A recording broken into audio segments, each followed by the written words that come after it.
আপনারা দেখেছেন আজকের ঘটনা যে ঢাকা বিশ্ববিদ্যালয়ের একজন শিক্ষক তিনি রমজান মাসে বিশ্ববিদ্যালয়ের শিক্ষার্থীদেরকে বিশ্ববিদ্যালয় আঙ্গিনায়, যে বিশ্ববিদ্যালয় জায়গা দান করেছে একজন মুসলমান নবাব, যে বিশ্ববিদ্যালয় চলে বেশিরভাগ মুসলমানদের করের টাকায়, সেই বিশ্ববিদ্যালয় মুসলমানদের জায়গায় মুসলমানদের টাকা, বেশিরভাগ মুসলমানদের টাকা যেখানে, সেখানে সেই প্রতিষ্ঠানে কোরআনে কারীম তেলাওয়াত করা হয়েছে, তার জন্য শোকজ যিনি জারি করেছেন তাকে আজকে শিক্ষার্থীরা যে কোরআনে কারীমের তেলাওয়াত শুনিয়েছেন তার কক্ষে গিয়ে আপনারা দেখেছেন।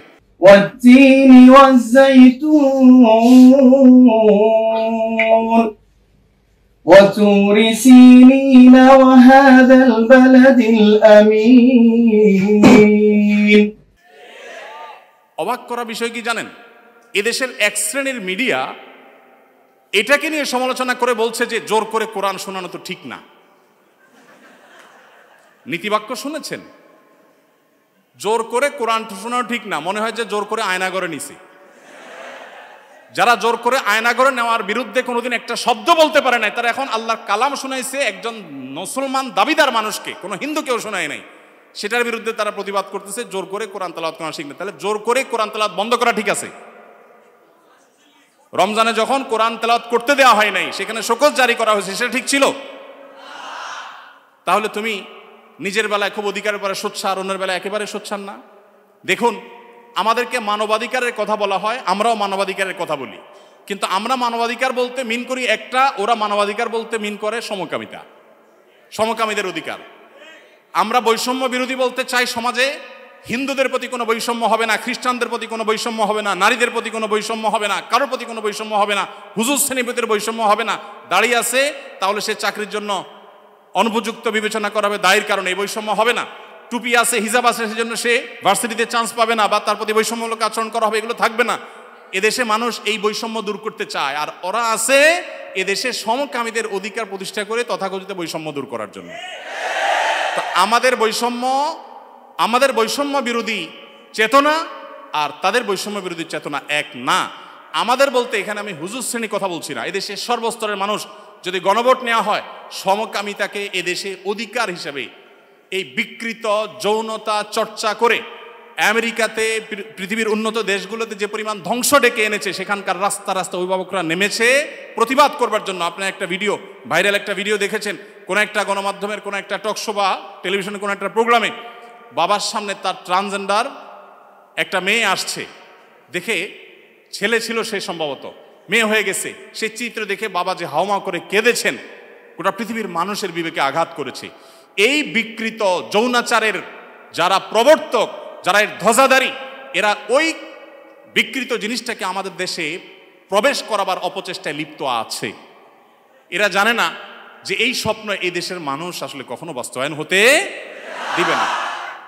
ভাইরা আমার, অতএব আমরা যারা দাওয়াতি কাজ করব, সময়ের এই চাহিদাগুলো বোঝার চেষ্টা আমাদেরকে করতে হবে। আমাদেরকে বিভিন্ন নাস্তিক্যবাদ, ধর্মহীনতার দিকে নিয়ে যাওয়া হচ্ছে, এমন এমন শব্দ দিয়ে মানব ধর্মের কথা বলে মানুষ হিসাবে আমাদের পরিচয়কে বড় তুলতে হবে, ধর্মীয় পরিচয় বড় বিষয় না। এগুলো সবগুলো হলো নাস্তিকতার প্রথম ধাপ, যেগুলো শোনার পর আমাদের দেশে এক শ্রেণীর সাধারণ মুসলমানরা না বুঝে তারাও সেগুলোকে অ্যাপ্রিসিয়েট করে যে কত সুন্দর কথা, হিন্দু না, বৌদ্ধ না, মুসলমান না, আমার কাছে মানুষ হিসেবে অধিকার চান। আমরা সবাই খুব অ্যাপ্রিসিয়েট করি। দিন শেষে এটা যে নাস্তিক্যবাদের প্রতি আহ্বান, এটা যে তথাকথিত মানব ধর্মের সেই বস্তাপচা সস্তা আহ্বান, এটা আমরা অনেকে বুঝতে পারছি। এই জন্য ভাইরা, যারা দাওয়াতি ফিল্ডে কাজ করবেন, আল্লাহর পথে মানুষকে আহ্বান করবেন, বিচক্ষণতার সাথে এবং দূরদৃষ্টির সাথে এই কাজটা সম্পাদন করতে হবে। এই জন্যই তো প্রশিক্ষণের প্রয়োজন, এই জন্যই শেখার প্রয়োজন, এই জন্যই বোঝার প্রয়োজন। আল্লাহ তাআলা আমাদের সবাইকে সেই যোগ্যতা দান করুন।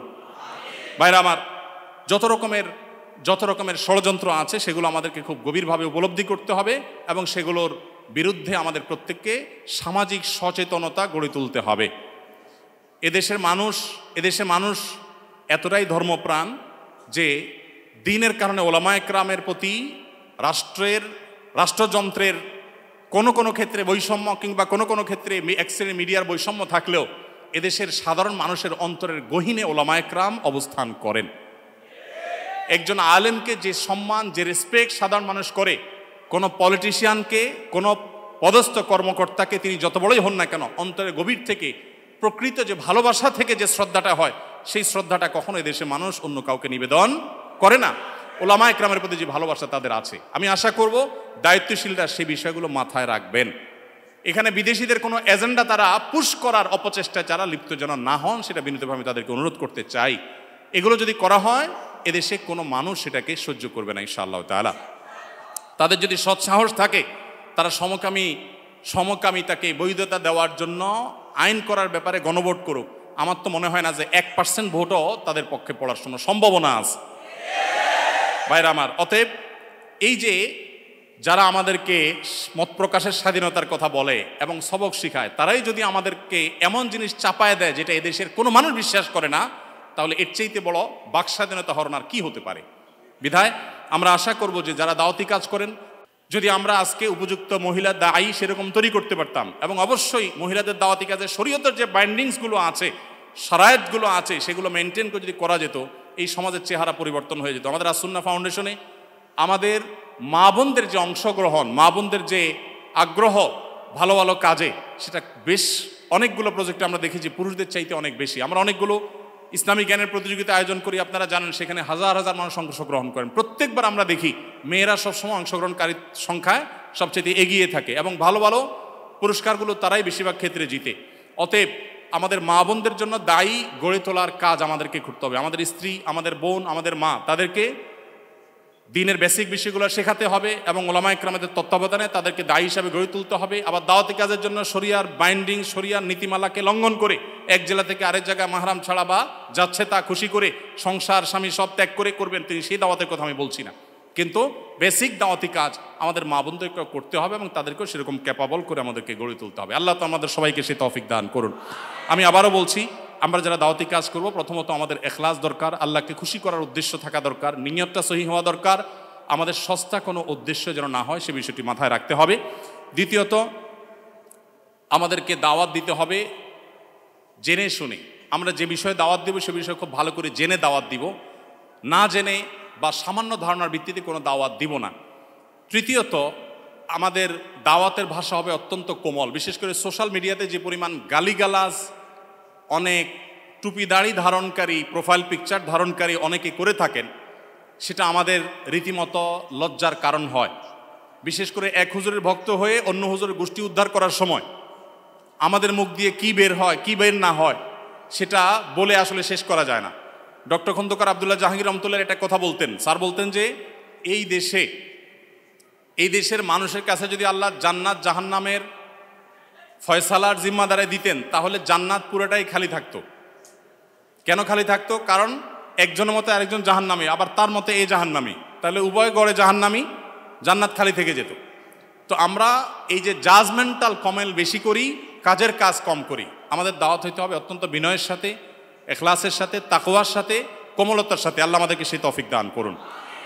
এরপরে যে বিষয়টি খেয়াল করতে হবে তা হলো দাওয়াতি কাজ শিখতে হবে। আমি যতটুকু দাওয়াতি কাজ করবো ততটুকু শিখবো, এবং আমার কোনো না কোনো মুরব্বী, তত্ত্বাবধানকারী, কোনো না কোনো বিচক্ষণ ব্যক্তি আমার পেছন থেকে আমাকে গাইড করবেন, শাসন করবেন, আমার ভুল ধরিয়ে দিবেন, সেই ব্যবস্থাপনা আমার রাখতে হবে।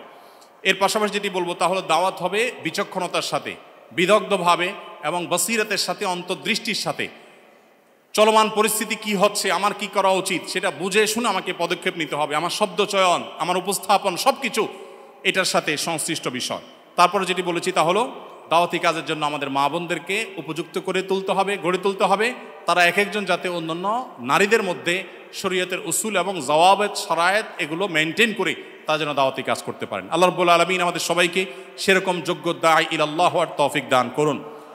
আল্লাহ নবীর রেখে যাওয়া দ্বীনকে আমরা মানুষের দ্বারে দ্বারে, ঘরে ঘরে, গোটা পৃথিবীতে যেন আমরা সর্বোত্তম উপায়ে পৌঁছে দিতে পারি। আল্লাহ তাআলা আমাদের সবাইকে সেরকম ক্যাপাবল এবং যোগ্য হওয়ার তৌফিক দান করুন।